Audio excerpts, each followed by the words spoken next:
Paradoxical boundaries. Consider the following. You travel back in time and prevent your own grandfather's existence before your parent is born. The paradox is immediate and profound. If your grandfather never lived, how could you exist to alter his fate? This is the grandfather paradox, a classic illustration of how logical systems can spiral into contradiction when they confront temporal anomalies. Paradoxes like these have captivated thinkers for centuries, challenging not only our grasp of time and causality, but also the fundamental structure of logical reasoning itself. At first glance, a paradox appears as a simple contradiction, yet it reveals something much deeper: the potential boundaries of logical frameworks. A paradox, by definition, is a statement that seems both true and false simultaneously, leading to an irresolvable contradiction. But beyond their surface-level absurdity, paradoxes expose the cracks in the logical systems we hold as axiomatic. These are not just intellectual exercises, they are windows into the limitations of deductive reasoning. Take the liar paradox. This statement is false. If the statement is true, then it must be false, yet if it's false, it must be true.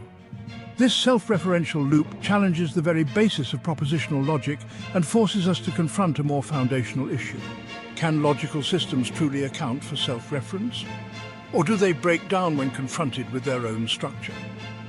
While propositional logic offers a framework for inference, its application is not without limits. Gödel's incompleteness theorems illustrate this beautifully. Gödel demonstrated that within any sufficiently powerful formal system, there exist statements that are true, but cannot be proven within that system. Logic, in essence, is not an omnipotent tool for explaining the universe.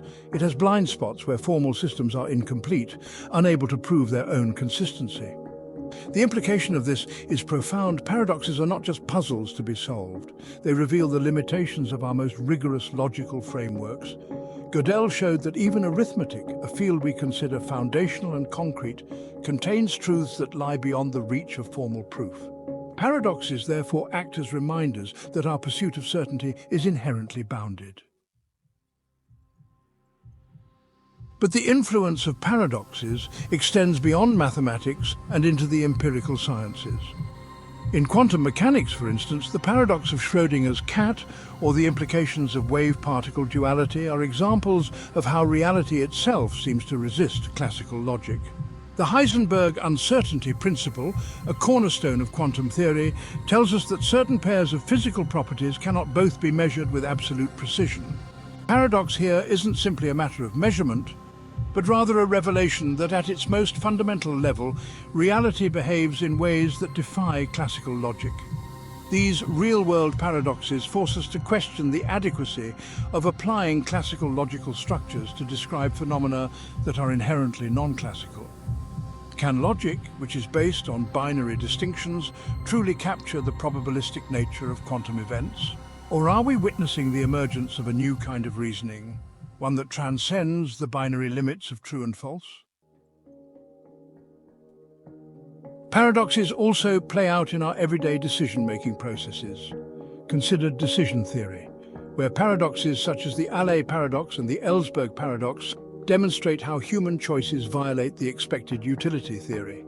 These paradoxes force us to reconsider not only our models of rational behavior, but also the role of logic in capturing human complexity. Rationality, it seems, is not immune to the contradictions that paradoxes expose.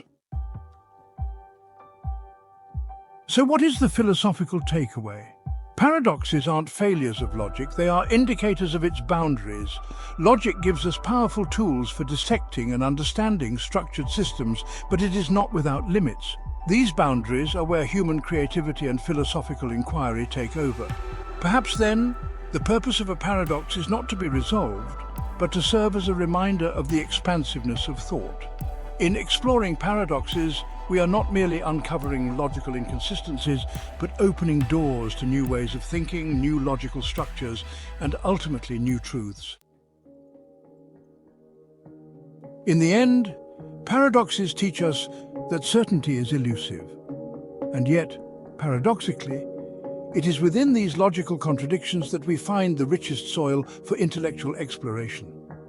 The real challenge is not how to resolve a paradox, but how to understand what it reveals about the structure and limits of our reasoning systems.